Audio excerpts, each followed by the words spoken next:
Hello, it's Anna at Yarn Folk. I have just started a new project using Berroco Wizard, and I wanted to share with you some of the things that I have found useful when working with chainette yarns. Wizard is an 85% superfine superwash merino combined with 15% nylon. If we look at the structure of the yarn, you can see here that it is a little knitted tube. And let's talk about a few of the things that means. So the little knitted tube has quite a bit of stretch, just the way you would be able to pull on I-cord and stretch it out. You have the same effect with this yarn.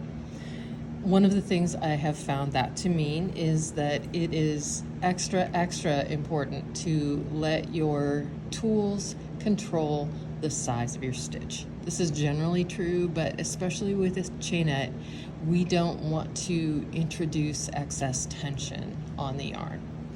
So let's take a look. I'm on the purl side row. This is the saddle. This pattern starts with saddle shoulders, and these are just the saddles. So just basically, in this case, rectangular pieces of stockinette, and I am on a purl side row. So one thing is that I don't want to add any additional tension. I prefer to keep the yarn flowing loosely. However, you can accomplish that. Another thing to remember is that if you were able to join us for Patty Lyon's Build a Better Stitch class last fall, you will remember that one of the things she talks about is the usefulness of keeping your needles touching each other. So with a chainette, one of the things that means is that, so I'm touching the needle here, I'm sliding it under and into the loop. I'm gonna wrap my yarn, and the needle, as I slide back through the loop, my needles are still touching. I'm not introducing any additional distortion to the stitch, and I'm able to just slide it off the needle.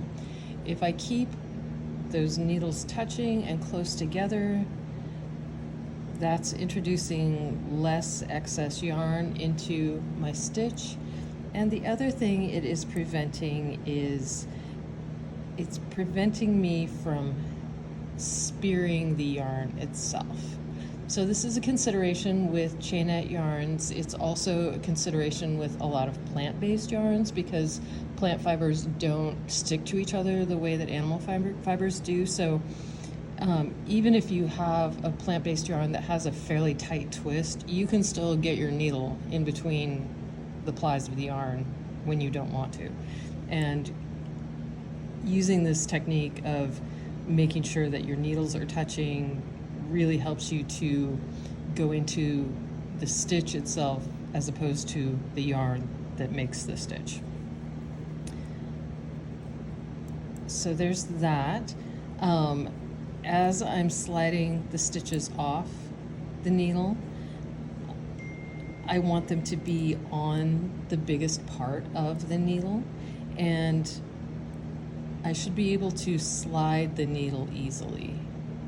So we don't want a situation where we're pulling those stitches extra tight and creating tension there and making those stitches hard to move.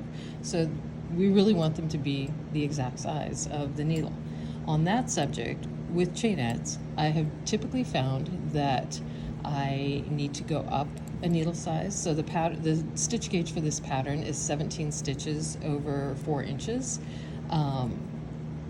I would normally get a gauge in that range on size 9 needles, but I am using size 10 needles.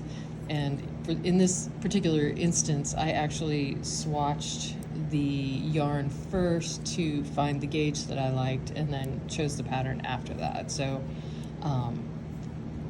but if you're going in the reverse direction, I would consider, sizing up on your needles. I've found that to generally be true with chainettes. The other thing that I wanted to mention is that chainette yarns, there's just a little more going on with the surface of them, and I have found that I have a better knitting experience if I'm using metal needles. So I originally started a swatch with my ebony lantern moon needles, which are extremely smooth, and they're one of my favorite needles to knit with.